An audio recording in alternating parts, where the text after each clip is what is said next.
His Excellency President Emmanuel Macron, distinguished delegates, friends of the media, bonjour France, bonjour Paris. President macro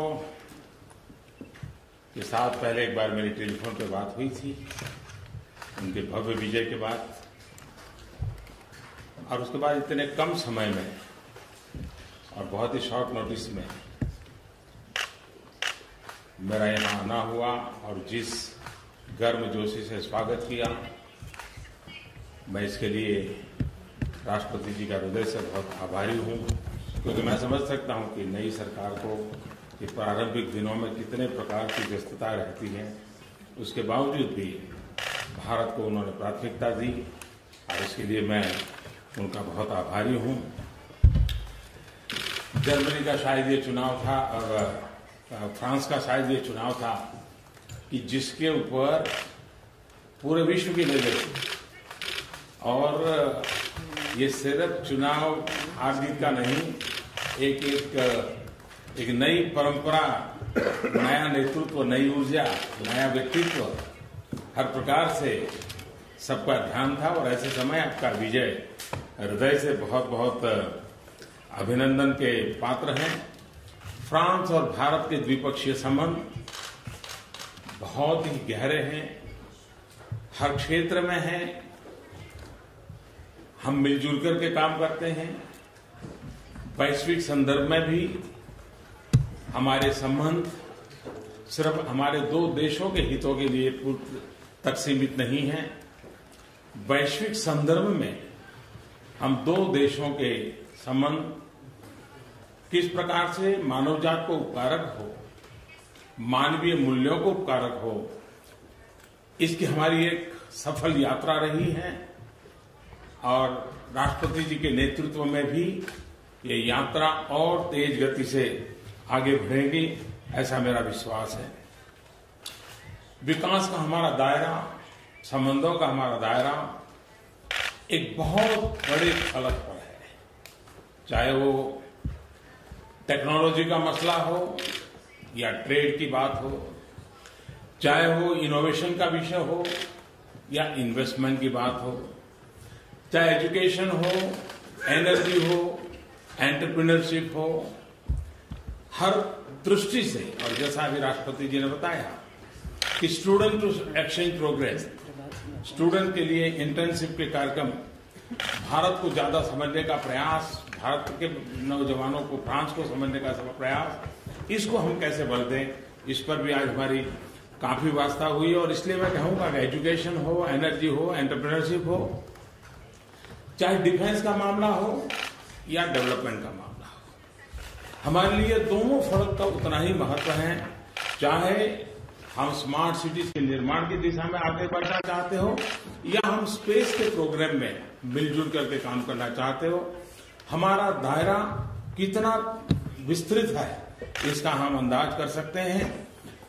communication, जैसा आपने बताया कि communication word का इन दिनों में जितना उपयोग है, थ्रेड्स भी है, हम मिलजुल करके इसमें कैसे काम कर सके। और उसी प्रकार से फ्रांस और भारत के कल्चरल रिलेशन एक हमारी साझी विरासत है। और आज जैसा राष्ट्रपति जी ने बताया, इसके बाद हम श्रद्धांजलि सुमन अर्पित करने के लिए जा रहे हैं। हिंदुस्तान के 1.5 लाख से ज्यादा लोगों ने प्रथम और द्वितीय विश्व युद्ध में शांति के लिए शहीद हो गए, बलिदान दे दिया। उनको श्रद्धांजलि देने के लिए राष्ट्रपति जी भी समय निकाल करके हम दोनों साथ जा रहे हैं। ये भारत के उन वीर आत्माओं के लिए मैं समझता हूं ये बहुत बड़ा आपका जेस्चर है। फ्रेंड्स, पेरिस मेरी राजनीतिक यात्रा में एक बहुत बड़ा महत्वपूर्ण पड़ाव है।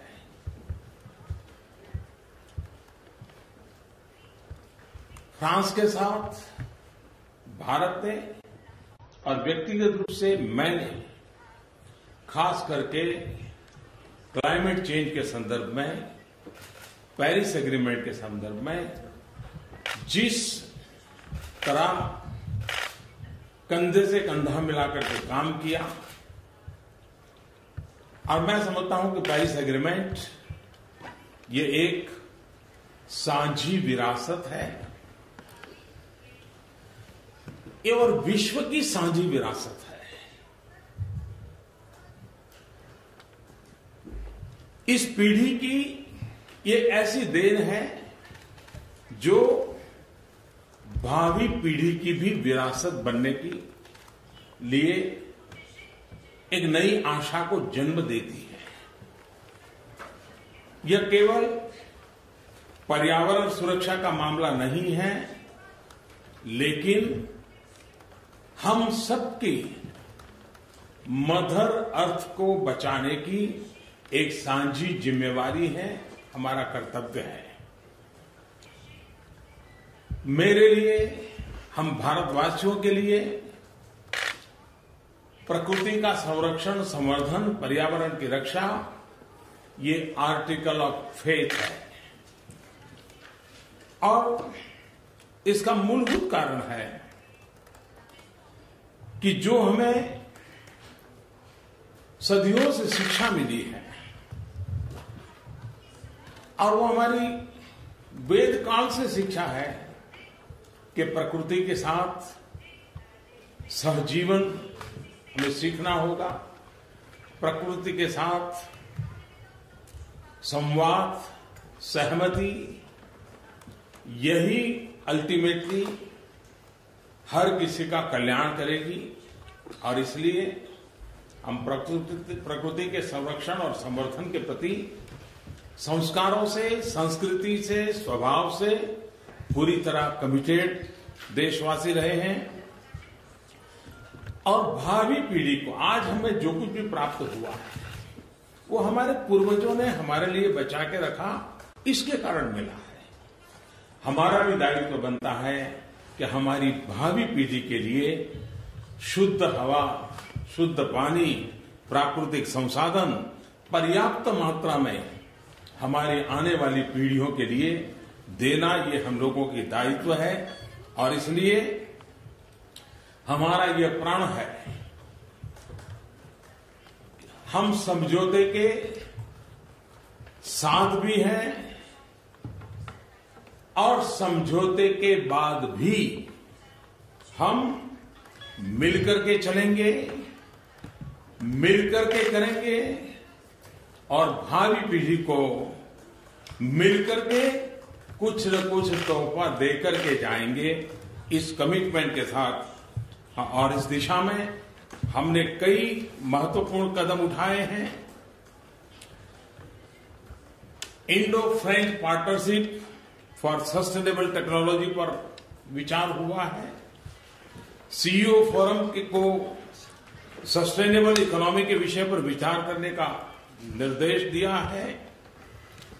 और पेरिस की धरती पर एक महत्वपूर्ण फैसला हुआ इंटरनेशनल सोलर अलायंस का, और मुझे खुशी हुई कि राष्ट्रपति जी की इंटरनेशनल सोलर अलायंस के इस उपक्रम को आगे बढ़ाने के पीछे उनका एक कमिटमेंट है।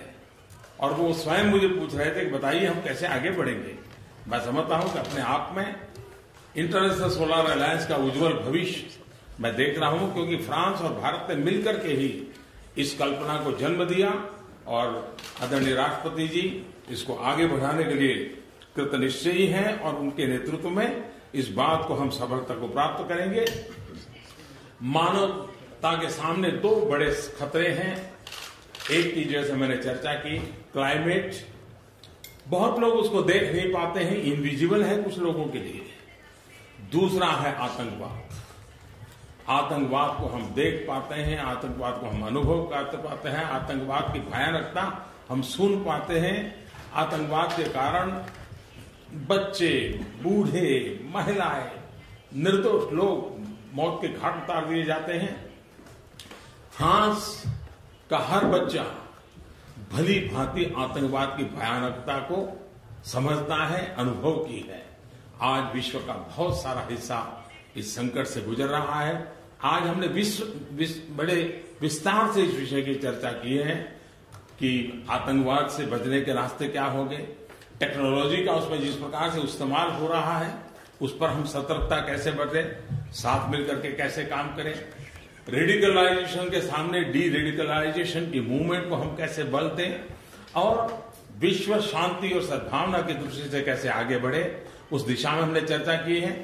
भारत की हमेशा सोच रही है यूरोपियन एकता के संबंध में, यूनाइटेड यूरोपियन यूनियन, प्रगतिशील यूरोपियन यूनियन, सशक्त यूरोपियन यूनियन, इसके हम पक्षकार रहे हैं। और मैं चाहूंगा कि फ्रांस की ऊर्जावान, विजनरी, यंग नेतृत्व न सिर्फ फ्रांस को लेकिन यूरोपियन यूनियन को भी एक नई ताकत देने के लिए अपना योगदान जरूर देगा। एक सफल यूरोपियन यूनियन, ताकतवर यूरोपियन यूनियन, प्रगतिशील यूरोपियन यूनियन जो वैश्विक संतुलन के अंदर एक बहुत बड़ी भूमिका अदा कर सकता है। मुझे आशा है कि उस दिशा में फ्रांस सफलतापूर्वक अपनी भूमिका निभाएगा। मेरे लिए खुशी की बात है कि राष्ट्रपति जी ने भारत आने के मेरे निमंत्रण को स्वीकार किया है। हम उनके स्वागत के लिए बहुत उत्सुक हैं। मैं फिर एक बार उनका हृदय से आभार व्यक्त करता हूं, फ्रांस की जनता का आभार व्यक्त करता हूं और मानवता के सामने जो संकट है, चाहे वो क्लाइमेट का हो, चाहे आतंकवाद का हो, हम दोनों देश मिल करके इस मानवता के काम को आगे बढ़ाएंगे। बहुत बहुत धन्यवाद।